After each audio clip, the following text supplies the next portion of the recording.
Bonjour à tous, Tour d'Honneur vous emmène cette semaine à quelques kilomètres de Saumur. Nous sommes exactement à Denzé-sous-Doué dans les écuries de Maxime Livio. Maxime Livio qui à 26 ans vient de réaliser une saison parfaite, vainqueur de plusieurs 2 et 3 étoiles, vainqueur également du Grand National par équipe avec Mathieu Lemoine et récemment il terminait deuxième de son premier CCI 4 étoiles, c'était à Pau avec Qatar de Gamel. Mais avant d'aller retrouver Maxime, eh bien je vous propose que l'on parte direction Stockholm en Suède, où il y avait ce week-end la finale du Top 10.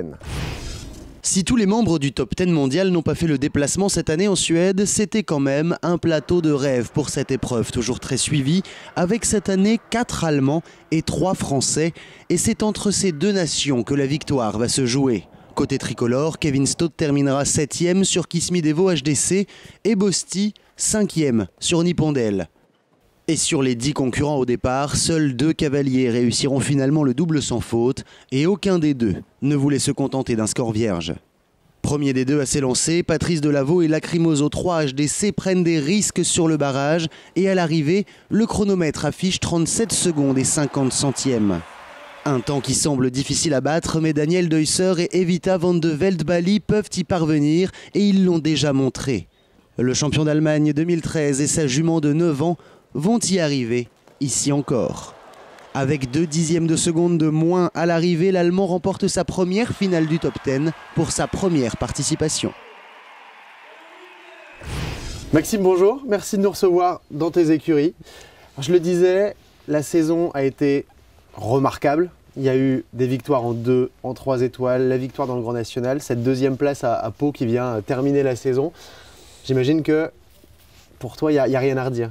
Ouais, c'était une super saison, vraiment. Je pense que ça vient au bon moment parce que ça fait 2 ans qu'on est installé là et puis que ça fait des années qu'on cherche à atteindre ce niveau-là, cette régularité-là avec tous les chevaux. Bah, ça y est, on y est et du coup c'est vraiment hyper satisfaisant pour moi et puis pour toute l'équipe qui travaille ici parce qu'on est beaucoup à mériter ces résultats-là. Est-ce que tu t'attendais, toi, à avoir autant de résultats si tôt finalement? Parce que t'as quoi, t'as 26 ans? Bah, je l'espérais en tout cas, c'était peut-être pas... C'est difficile à dire, c'est pas difficile à dire qu'on en a envie, c'est difficile à le dire parce que ça peut paraître des fois un peu prétentieux, mais en tout cas j'en rêvais.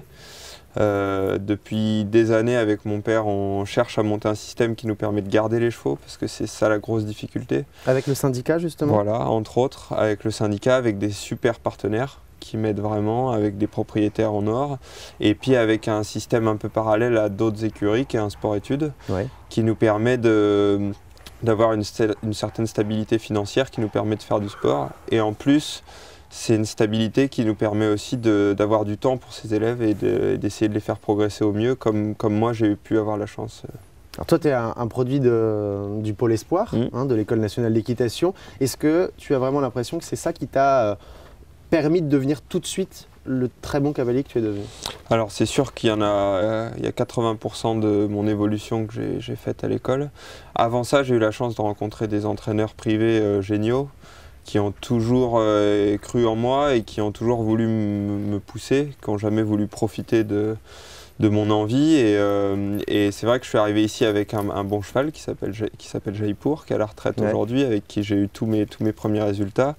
Et Philippe Mull a continué à me soutenir en tant que mon nouvel entraîneur au pôle. Et grâce à lui, j'ai eu des relations particulières avec Thierry Touzin, j'ai pu partir en stage chez Nicolas Touzin. Voilà, tout ça, ça a fait que j'ai pris de l'expérience, les chevaux arrivant petit à petit, mon expérience grandissant. Voilà, on a réussi à en tirer le meilleur profit de ma période au Pôle Espoir. Et alors là, dernièrement, il y a eu Pau, le premier 4 étoiles, une deuxième place à la clé. Et ça s'est bien passé du début à la fin. Est-ce que tu peux juste revenir un petit peu sur cette expérience-là? Alors c'est vrai que ça faisait des années que je rêvais de faire un 4 étoiles, mais j'avais, dans ma philosophie, on ne va pas en concours si on n'a pas une chance d'être bon. Après, c'est possible de se rater, on l'explique, on progresse, on se remet en question. Mais je ne voulais pas engager mon premier 4 étoiles juste pour le prestige de l'épreuve. Tu disais à Pau, je ne voulais pas engager et on ne voulait pas engager parce que tu parlais de ton équipe si on n'était pas sûr d'aller au bout et d'être prêt pour ça. Voilà. Alors après, ça s'est super bien passé, ça veut dire qu'on était prêt. Il y aurait pu aussi avoir un petit couac dans chaque épreuve. Là, c'est vrai qu'on s'y était bien préparé. Le mieux de cette histoire, c'est qu'il rentre ici, il est frais, il va super bien. Il a fait 5 courses cette année, on ne l'a pas usé. Il a eu énormément de performances, mais sur un programme assez léger, donc je pense qu'on a vraiment réussi notre coup pour lui cette année. Bon, et en plus, il a été élu cheval de l'année par les internautes de Cavadeos. Alors tout va bien. Super. On se retrouve, Maxime, dans quelques instants. On va aller à l'intérieur de tes écuries pour découvrir un peu les installations aussi. Mais avant, eh bien, on va partir à Villepinte, puisque le Salon du Cheval a commencé. Il y avait ce week-end les Masters de Voltige, une étape de la Coupe du Monde avec de nombreux Français engagés. Et les Français étaient en forme ce week-end devant leur public. Champion d'Europe en titre, Jacques Ferrari a dominé la compétition masculine sur poivre vert, toujours longé par François Attimon. Le Français, qui n'a pas encore présenté son nouveau programme, devance un autre tricolore, Yvan Nous, qui voltigeait pour la première fois en compétition sur Ramazzotti. Nicolas Andréani, quant à lui, présentait son nouveau programme où il se transforme en Einstein. Suite à de nombreux problèmes de santé avec ses chevaux, c'est sur Tieko qu'il évoluait cette fois-ci. Un cheval un peu délicat lors du deuxième passage. Et Nicolas termine finalement à la 4e place, derrière le Tchèque Lukas Kluda. La semaine prochaine, direction l'Autriche pour la délégation française pour une nouvelle étape Coupe du Monde. 3 Français seront du voyage dans le but de se qualifier pour la finale de Bordeaux et de continuer bien sûr la préparation pour les Jeux équestres mondiaux. Maxime, avant qu'on parle des objectifs et puis du début de saison de l'année prochaine, on est maintenant à l'intérieur de tes écuries. On voit que c'est très grand, très aéré. Est-ce que tu peux nous expliquer un petit peu le fonctionnement de ton écurie ? Alors c'était vraiment un souhait de ma part d'essayer de faire quelque chose d'aéré, de lumineux, d'agréable à vivre parce qu'on y passe beaucoup de temps. J'aime beaucoup aussi les écuries intérieures parce que je trouve que c'est vraiment plus confortable pour les gens qui y travaillent et pour les chevaux. Par contre, je ne voulais pas une écurie qui les enferme avec tous les problèmes d'aération. Donc là, ils ont quasiment tous une fenêtre extérieure. On a beaucoup de place à l'intérieur. Ça nous permet l'hiver de fermer les portes quand il fait froid, de passer des heures à s'occuper des chevaux sans que ça soit difficile ni pour eux ni pour nous. Et c'est une qualité de vie qui est hyper agréable. Alors ça fait 2 ans que tu es installé ici avec l'équipe. On voit qu'il y a un manège, une carrière, des paddocks. Enfin, vous êtes bien installé, il n'y a pas de souci. Tout à fait. C'est un peu une suite de coïncidences qui a fait qu'on a atterri ici et on a eu la chance de récupérer cet endroit-là pour pas cher parce que les anciens propriétaires avaient démarré un élevage ici de chevaux mais ne pouvaient plus l'assumer et avaient besoin de vendre vite. Et du coup, ça nous a permis de faire pas mal d'emprunts. Et aujourd'hui, on a tout ce qu'il nous faut pour vraiment envisager les saisons qui viennent avec de l'ambition, j'espère. Mais tu es quelqu'un de très occupé, parce qu'il faut déjà gérer avec l'équipe cette structure-là. Il y a le sport-études, dont tu t'occupes aussi. Il y a évidemment la préparation des chevaux, donc tout ce qui est partenaire propriétaire. Mais là, tu reviens de Thaïlande, où tu es parti pendant 15 jours. C'était pas des vacances? Non. En fait, on a eu la chance depuis une année de rencontrer l'équivalent du directeur technique national thaïlandais, qui était le coach particulier de la princesse de Thaïlande. D'accord. Et ils sont venus à l'école pour que la princesse puisse apprendre à mieux monter, à progresser, à se perfectionner. Et on les a rencontrés par ce biais-là. On a actuellement les 2 chevaux de la princesse qui sont en pension ici parce qu'elle ne les a pas encore ramenés en Thaïlande. Et par le biais de cette rencontre est né un nouveau projet que j'aide l'équipe thaïlandaise à se préparer pour les Jeux asiatiques de 2014. Donc c'est un super projet, moi ça m'excite beaucoup parce que j'adore enseigner, puis en plus là on participe vraiment au développement de mon sport dans un pays qui n'est pas très au point encore. Et je ne voulais pas avoir trop d'obligations vis-à-vis d'eux parce que j'ai surtout pas envie de me priver de tout ce qui m'arrive en ce moment. J'ai des super chevaux, des super propriétaires. J'aurais du mal à expliquer à un propriétaire que je ne vais pas au Lion avec son cheval parce que je dois aller en Thaïlande. Ça serait pas normal aujourd'hui. Mais du coup, je vais faire au mieux au mieux de ce que je peux en fonction de mes disponibilités pour les aider.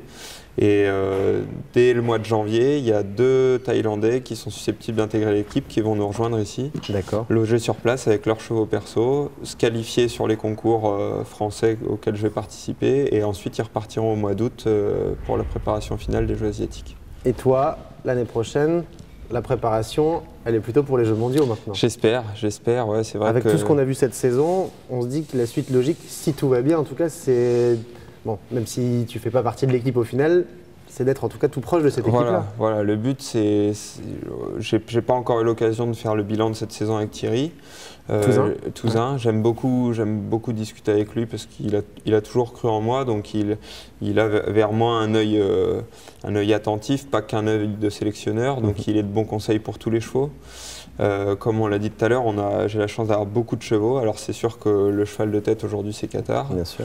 C'est cette saison-là qui va être importante à bien manager l'année prochaine pour arriver avec un cheval en forme qui est recouru quelques belles épreuves quand même parce que c'est comme ça qu'on se prépare et c'est comme ça qu'on acquiert une certaine notoriété qui permet d'aller avec de l'ambition sur des échéances telles que les Jeux mondiaux. Et après, il va aussi falloir trouver des saisons pour tous les chevaux, parce que j'ai la chance d'en avoir beaucoup. Les 3 que j'avais au Grand National de Saumur en fin d'année, c'est des chevaux qui vont faire 3 étoiles et peut-être 4 l'année prochaine. Donc on va commencer à arriver au bout du système qu'on voulait mettre en place, c'est-à-dire ressembler un peu à celui de Foxpit, qui a toujours 4 ou 5 chevaux de 4 étoiles. Voilà, il y en a 2 qui font ça aujourd'hui, c'est Foxpit et Andrew Nicholson. Et c'est les 2 seuls qui sont numéro 1 et 2 mondiaux avec 300 points d'avance, même sur Michael Young, qui est le cavalier le plus médaillé au monde. Donc voilà, c'est des stratégies différentes. Moi, j'aimerais, si l'avenir nous le permet, être présent partout. Pour devenir numéro 1 mondial? C'est un rêve que je pense beaucoup de compétiteurs ont. En tout cas, dans notre sport, il ne suffit pas d'être doué, il faut en plus avoir un système derrière qui nous permet de garder les chevaux, de les emmener à ce niveau-là, de bien les préparer. Voilà, peut-être qu'on est au début d'un système comme ça, je ne sais pas où ça me mènera, mais en tout cas on est super content de l'état de forme des chevaux, de l'équipe. Bon, en tout cas, tu gardes quand même les pieds sur terre, même si tout ça, ça se passe très bien pour l'instant, on a l'impression que voilà, il n'y a pas de... Tu t'enflammes pas.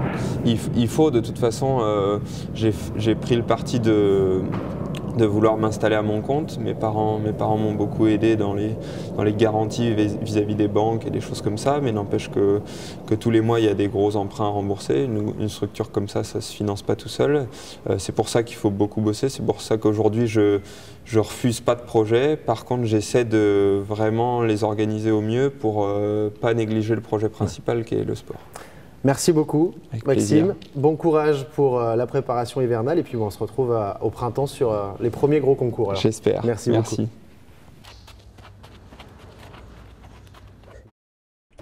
Et c'est maintenant la fin de cette émission ici chez Maxime Livio. On se retrouve évidemment la semaine prochaine pour un nouveau numéro de Tour d'honneur. Et si tout à l'heure on a évoqué le fait que Qatar de Gamel était le cheval de l'année en concours complet, eh bien les internautes de Cavadeos ont désigné Orient Express HDC comme étant le cheval de l'année, toutes disciplines confondues.